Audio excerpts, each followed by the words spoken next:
चलो बच्चों एक क्वेश्चन सॉल्व करते हैं। J a wholesaler of premium basmati rice delivered on approval 100 bags of rice of 10 kg each to a local retailer. Delivered on approval इसका क्या मतलब है?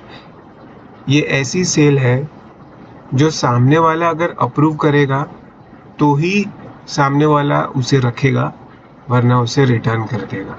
क्या मतलब हुआ इसका कि जे ने सामान बेचा है एक लोकल रिटेलर को।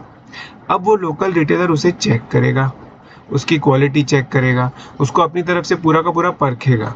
अगर उसे वो सामान ठीक लगा, मतलब कि अगर वो अप्रूव करेगा तो ही वो रखेगा, वरना वो रिटर्न कर देगा। इसको बोलते हैं डिलीवर्ड ऑन अप्रूवल।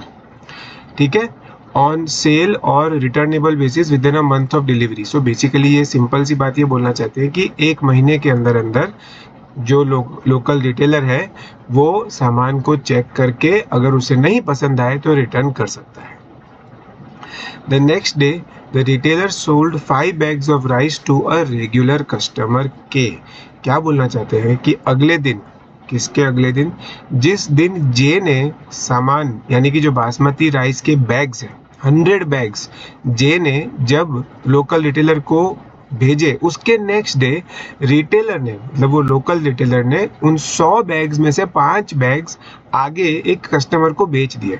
यानी अभी तक कोई अप्रूवल दिया ही नहीं, अभी तक कोई अप्रूवल दिया ही नहीं है। जो लोकल रिटेलर है उसने कोई अप्रूवल नहीं दिया है जे को। अप्रूवल दिए बिना ही उसने सामान 100 बैग्स में से 5 बैग आगे बेच दिए। A week later, K informed the retailer that the quality of rice was not as per the price. So basically, जो लोकल रिटेलर ने जिसको सामान बेचा यानी कस्टमर को, उसने सामान वापस कर दिया। उसने क्या बोला कि क्वालिटी अच्छी नहीं है, जो दाम आप ले रहे हो, जो प्राइस आप ले रहे हो, उसके हिसाब से चावल की क्वालिटी अच्छी नहीं है। The retailer now wants to return all the rice bags to J including the 4 bags not used by K. So इससे हमें क्या पता चलता है कि के ने कितने बैग्स लिए थे? एक्चुअली में के ने 5 बैग्स लिए थे, उसमें से एक बैग के ने यूज कर लिया होगा, और वो एक बैग यूज करने के बाद के को पता चला होगा कि क्वालिटी बहुत ही पुअर है। तो उसने जो बाकी की 4 बैग्स बची ना, वो के ने लोकल रिटेलर को वापस से रिटर्न कर दी। अब वो जो लोकल रिटेलर है वो जो जितना भी सामान है, सो बेसिकली अब लोकल रिटेलर के पास कितने बैग्स होंगे? देखो 100 बैग्स में से 5 बैग्स तो उसने के को बेच दिए थे, मतलब उसके पास 95 बैग्स बची थी। उसमें से जो 5 बैग्स उसने बेची, उसमें से 4 बैग्स वापस आ गई। मतलब कि अब टोटल कितनी बैग्स होगी? वो लोकल रिटेलर के पास 99 बैग्स। क्वेश्चन क्या बोल रहा है कि the retailer now wants to return all the bags, जितनी भी बैग्स थी वो सारी की सारी बैग्स को वो रिटर्न करना चाहता है। Can the retailer do so? क्या वो रिटेलर ऐसा कर सकता है? ये क्वेश्चन हमें पूछ रहा है। सो ऑब्वियसली यहाँ पर जो क्वेश्चन पढ़ के ही हमें समझ में आता है कि ये क्वेश्चन किस चीज से रिलेटेड है? सेल और रिटर्नेबल बेसिस। इसका मेन पॉइंट क्वेश्चन का है कि सेल और रिटर्नेबल बेसिस के ऊपर ये क्वेश्चन बना है। तो हम चलो देखते हैं कि इसको कैसे आंसर देंगे। हमें सबसे पहले सेक्शन नंबर 24 कोट करना होगा सेल्स ऑफ गुड्स एक्ट 1930 का, जिसका टॉपिक है गुड्स सेंट ऑन अप्रूवल। तो उसमें क्या लिखा है? पोजेशन ऑफ गुड्स या फिर property of goods passes when, possession नहीं प्रॉपर्टी, इसका मतलब है property in goods, property of goods passes when buyer does something equivalent to accepting the goods। मतलब कि जो इंसान, जो जिसने भी सामान खरीदा है, वो कोई ऐसा काम कर दे जो इक्विवेलेंट है एक्सेप्टिंग के, जैसे कि वो सामान को आगे बेच दे।